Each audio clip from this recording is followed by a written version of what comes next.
Saya tuh tidak punya kepentingan orang mau suka sama saya atau tidak, mau saya sama saja. Itu nggak penting bagi saya. Yang saya sayangkan itu kok gini doang ya pemahaman literasinya. Kayak kamu nggak cek bukti, pakai katanya, terus kamu menjudge. Ini cara berpikir yang sangat salah. Saya berkonsultasi mulai ke Kejaksaan Agung, ke KPK, ke BPK sebelumnya untuk menanya.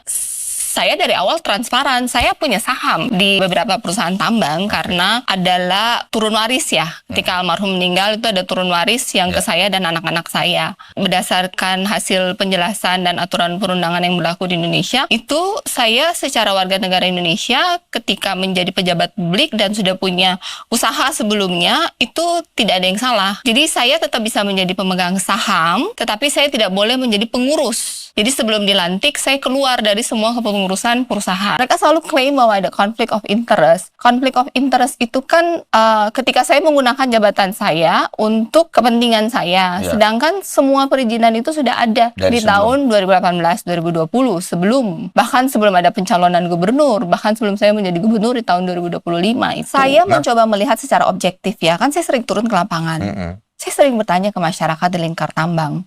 Kalian memilih ada tambang atau tidak? Sebagian besar yang benar-benar hidup bersampingan dengan tambang memilih lebih baik ekonomi mereka ada tambang daripada tidak. Kenapa? Karena ekonomi mereka memang benar-benar naik. Jadi kabupaten kota yang ada tambang itu pertumbuhan ekonomi di 2025 ini 60%, 70%. Tetapi apakah ada dampak lingkungan yang rusak? Ada. Itu juga memang ada.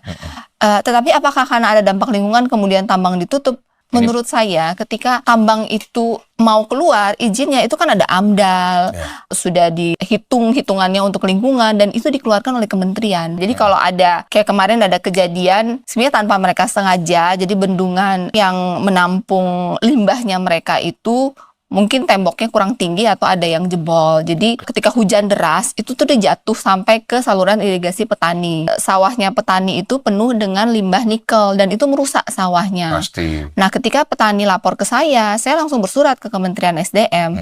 Dia langsung turunin inspektorat, berturun sama-sama dengan kita Dinas Lingkungan Hidup dan SDM dari Pemprov. Kita tutup sementara.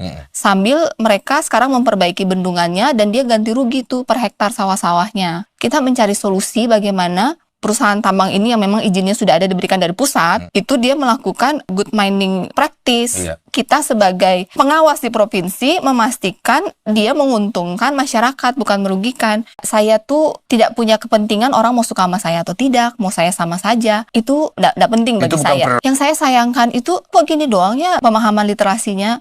Kayak